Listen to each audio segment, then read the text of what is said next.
Hello everybody, welcome to Indigo Tarot Odyssey, and today we will be using the Sublime and Magical Spirit cards. Yay, I just received these. They are so dreamy. I'll be doing a flip through at some point, maybe today, maybe tomorrow on IG or over here, because they are beautiful, but I want to have like the perfect lighting. And I'm going to be doing 2 at a time just because they're so magical. I want to savor them. And the artwork is just the dreamiest. The messages are beautiful. It reminds me a little bit of Colette Baron Reid's, one of her decks that have a lot of beautiful, meanings when it comes to guardians and animal spirits. It just hits it out of the park.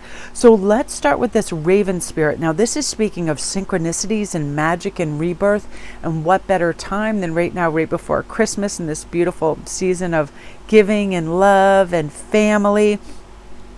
This card represents embracing the mystery, knowing that life is constantly working out in new and magical ways.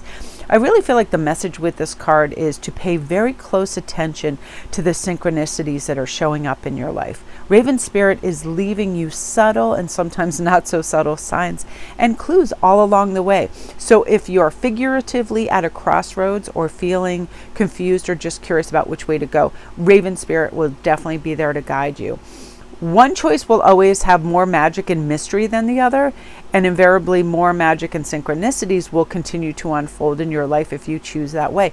And they will be suggested to you, they will show you, and the choice of course is up to you. And I love the idea that there are no wrong choices when it comes to like our destined path, our vocation, just us being curious and trying and going, okay, that's a good fit, or no, you know what, I know there's something better out there for me. Ravens are some of the smartest and cleverest animals on earth. They're excellent problem solvers. They use their amazing intelligence to find solutions. They are playful. They like to have fun. They're mischievous. They get up to crazy antics. So kind of like people, huh? So since this synchronicity and magic is always there for us, it's always going to appear in new and magical ways, but it will help us let go of trauma, toxic conditioning, breaking free from the past hurts. In our journey, we recognize this is helpful and hopeful and wonderful, or again, this is oppressive and weird and I don't want any part of it. And I feel like Spirit constantly brings us messages of what to release, and if we pay attention, we'll be able to tap into that. I remember going to London after Stonehenge and going to the beautiful ravens that were in the Tower of London and just being in awe by them. I was just like hypnotized watching them. They're a very special breed. They are cultivated a certain way so they don't fly away, but they are super amazing. And I do feel the magic in them. And I feel like if we just slow down and we ask ourselves intuitively, like, what are my intentions for the day? What would make me feel happy, grounded, fueled in a good way? And let me start off like that and not inundate myself or pressurize myself, and or go back into that carousel of, oh, let me just go what's familiar and comfortable, because there's very little growth and joy in something we've done over and over and over again, right? So that brings us to Spirit Guardian, Protector, Defender, Service.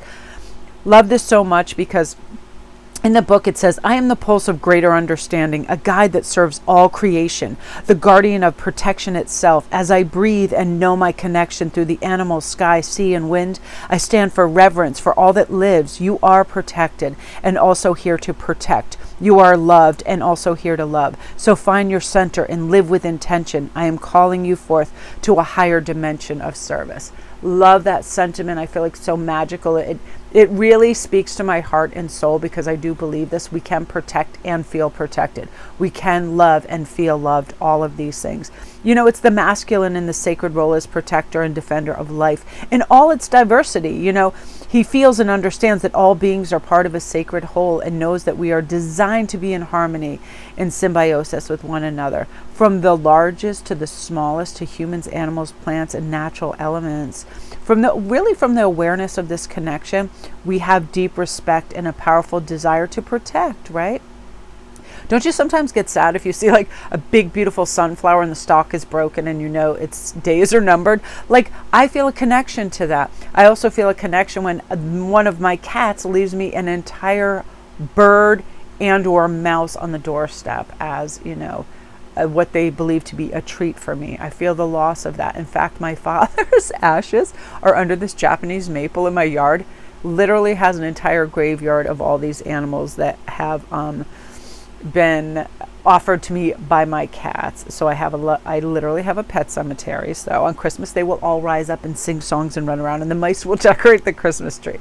But no, in all, you know, in the spirit of this, how everything is cyclical, just remembering that everything is wonderful. You know, in the Native American traditions, the totem animal is the spiritual archetype of like the various animal species, each with its own unique and particular medicine.